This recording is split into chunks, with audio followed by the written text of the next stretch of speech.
Setelah Sioyan berhasil mendapatkan 10 boneka iblis bumi, dan dengan itu pintu menuju tempat tertentu terbuka, mengandalkan persepsi penciuman Xian untuk merasakan aroma bahan obat. Kelompok Sioyan berhasil menemukan rute atau jalur yang tepat. Di bawah kepemimpinan Xian, mereka akhirnya berhasil sampai di hutan kuno, yang seluruhnya terdiri dari berbagai bahan obat langka dan berharga. Pemandangan di depan mata mereka membuat siapa saja terpana. Bahkan dibandingkan dengan bahan obat di pegunungan 10.000 obat, mereka tidak ada gunanya. Selain memiliki bahan obat langka yang bisa memikat siapa saja, hutan kuno ini juga memiliki pemandangan yang indah, membuat Xian juga kagum. Selain itu, dia mengambil beberapa goderma dengan energi yang kaya dan memakannya dengan gembira. Sioyan melihat sekelilingnya dan dengan paksa menahan dorongan untuk mengambil semua bahan obat di hutan ini. Dengan lambaian tangannya, dia berjalan memimpin ke bagian dalam hutan. Ayo pergi dan temukan buah bayi jiwa dulu. Kelompok Tianhao mengangguk mengikuti Sioyan terbang. Dokter peri kecil juga langsung menyeret tubuh Xian yang terbaring di dalam tumpukan bahan obat. Hutan kuno ini telah membentuk dunianya sendiri setelah bertahun-tahun berevolusi. Juga memiliki cukup banyak magical base yang kuat. Setiap orang harus berhati-hati. Kelompok Sioyan bergegas di udara sebelum mendarat di batang pohon besar. Mata Sioyan menyapu sekelilingnya sebelum dengan lembut mengeluarkan pengingat. Dia bisa merasakan ada cukup banyak magical base kuno dengan aura kuat di hutan ini. Akan sangat merepotkan jika terlibat pertarungan dengan mereka. Oleh karena itu mereka mengandalkan Xian untuk memimpin mereka. Xian segera bergerak memimpin. Selama perjalanan mereka telah merasakan aura yang cukup kuat dan ganas di sepanjang jalan. Namun mereka tidak berani mengganggu kelompok Sioyan karena merasakan darah suku naga kuno kekosongan milik Xian. Ini menyebabkan kelompok Sioyan berpergian dengan lancar. Tiba-tiba beberapa sosok manusia bergegas melewati hutan sebelum Sioyan menghentikan langkahnya dan menoleh ke arah utara. Melihat situasi ini, Sioyan menyuruh semuanya untuk mempercepat langkahnya. Tapi Xian memberitahu Sioyan telah merasakan aroma buah bayi spiritual. Sioyan senang mendengarnya. Kelompok Sioyan segera bergegas menuju titik koordinat yang telah diketahui dengan Xian sebagai pemandu. Hanya setelah 10 menit, Xian, Sioyan, dan yang lainnya mendarat di suatu tempat. Di depan mata mereka, terlihat sebuah danau besar, air jernih, dan sebuah pohon di tengahnya. Xian memberitahu Sioyan itu adalah pohon buah bayi spiritual. Sioyan menghela nafas lega saat melihatnya dengan sikap gembira. Xiongzhang yang memiliki sifat terburu-buru segera menyuruh Sioyan mengambilnya. Tapi Xian berkata, "Tunggu, objek spiritual alami manapun akan memiliki beberapa magical base penjaga. Buah bayi jiwa ini adalah harta karun unik yang memurnikan jiwa. Itu juga memiliki efek yang besar terhadap beberapa magical base. Bagaimana mungkin itu tidak memiliki binatang penjaga?" Xian mengepalkan tinju kecilnya dan dihantamkan ke arah danau. Angin yang menakutkan dengan keras menghantam permukaan dan menciptakan lubang yang sangat besar. Segera permukaan danau yang tenang membentuk gelombang dahsyat. Kelompok Sioyan terkejut melihat seekor naga bertubuh ular hijau, bertanduk dan besar muncul dengan cepat dari dalam danau, menatap tajam ke arah kelompok Sioyan. Ini adalah naga semi menjangkau surga. Itu sudah punah di dunia luar, Xian berkata. Dari apa yang diketahui Sioyan, naga semi menjangkau surga merupakan jenis magical base dari zaman kuno. Memiliki beberapa garis keturunan suku naga yang mengalir di dalamnya. Mengandalkan garis keturunannya, dia bisa melawan elit Daozun dengan kekuatan fisiknya. Jika dia bisa membersihkan dan memurnikan serta mengalami banyak kesengsaraan petir, dia bisa berevolusi menjadi keberadaan naga kuno kekosongan sejati.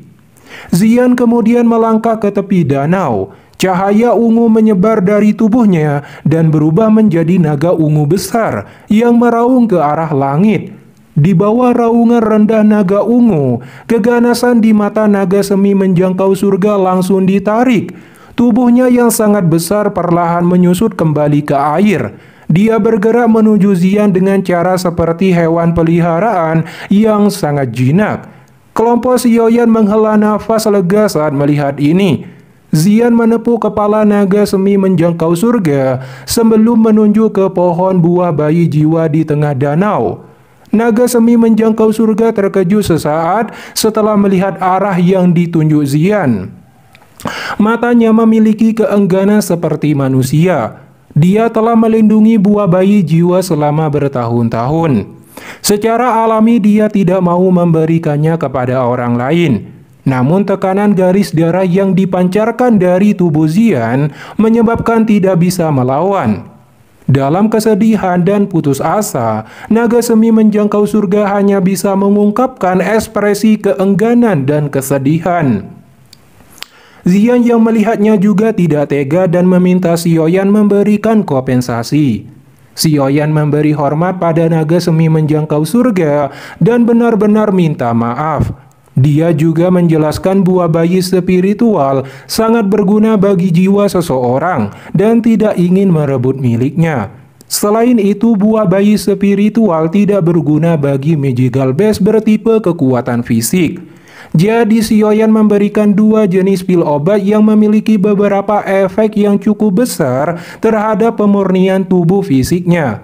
Karena tubuhmu mengandung garis keturunan naga kuno, ada kesulitan yang cukup besar untuk berubah menjadi bentuk manusia. Jadi aku juga memberikan rumput transformasi tubuh yang matang. Mata naga menjangkau surga segera mengungkapkan kegembiraan ketika mendengar kata-kata rumput transformasi tubuh. Baru kemudian dia menganggukkan kepalanya yang besar. Xiaoyan menghela nafas dan memberikan dua pil obat dan kotak berisikan rumput transformasi tubuh. Naga semi menjangkau surga menghisap dengan mulutnya dan menelan semuanya ke dalam perutnya. Setelah itu dia masuk ke dalam danau kembali. Lalu kelompok Xiaoyan terbang menuju pohon buah bayi spiritual di tengah danau. Kemudian Xiaoyan mengambil dua cabang pohon buah bayi jiwa untuk membuat kotak penyimpanan. Karena buah bayi spiritual tidak bisa diletakkan sembarangan. Baru setelah itu Xiaoyan mengambil buah bayi spiritual. Hati Xiaoyan sekarang telah menjadi lega, tapi saat dia mengajak kelompoknya untuk pergi, Xian menatap ke bagian dalam hutan dan berkata ada sesuatu panggilan dari garis keturunannya. Kelompok Xiaoyan terkejut dan melihat ke arah tempat Xian menatap. Namun mereka hanya melihat hutan yang tak berujung. Xiaoyan akhirnya membuat keputusan untuk menuju tempat tersebut dan melihat harta sejati apa yang akan ditemukan. Kelompok Xiaoyan segera bergegas menuju ke dalam hutan dan akhirnya sampai di pusat hutan kuno. Ketika Xian menjulurkan tangannya ke depan, mereka terkejut melihat penghalang emas muncul di depan mereka. Ini adalah penghalang spiritual binatang. Hanya magical beast dengan kekuatan yang sangat besar ketika masih hidup yang bisa membentuk penghalang roh binatang dan hanya bisa melakukannya ketika akan mati. Wajah Xian mengungkapkan ekspresi kesedihan saat tangannya menyentuh penghalang cahaya. Xiaoyan mulai berpikir, karena benda ini memanggil Xian, berarti pemilik penghalang spiritual binatang ini sangat mungkin dari suku naga kuno kekosongan. Namun Xian segera menyadari, selain aroma naga kuno kekosongan, tapi juga ada aroma pionik iblis surgawi. Xiaoyan dan yang lainnya terkejut mendengar ini. Xian mengeluarkan setetes darahnya dan meletakkannya ke penghalang spiritual. segera retakan muncul di segel emas sebelum akhirnya robek. Xian memimpin memasuki tempat tersebut dan penghalang emas kembali utuh. Kelompok Sioyan merasa terpesona saat mereka melangkah ke penghalang spiritual binatang itu. Hutan hijau menghilang hampir seketika, digantikan dengan dataran yang hampir ditutupi pasir merah cerah bercampur debu putih. Kelompok Sioyan juga segera menemukan altar batu kuno berukuran besar di tengah dataran. Tekanan menakutkan terpancar dari altar, menyebabkan Douqi di dalam tubuh kelompok Sioyan menjadi lambat. Sementara Xian tidak terpengaruh dan langsung terkunci ke altar batu saat terbang ke sana. Kelompok Sioyan buru-buru mengikuti dan mendarat di atas altar batu besar. Kemudian, Xian, Sioyan, dan yang lainnya mengungkapkan ekspresi syok melihat pohon berkelok-kelok seperti pohon sinju dan buah seukuran telapak tangan di ujung pohon. Warnanya setengah emas dari naga dan ungu adalah pionik. Ini adalah buah yang dibentuk oleh naga kuno kekosongan dan pionik iblis surgawi. Di sekitar pohon juga ada kerangka leluhur naga kuno kekosongan dan leluhur pionik iblis surgawi yang telah mati.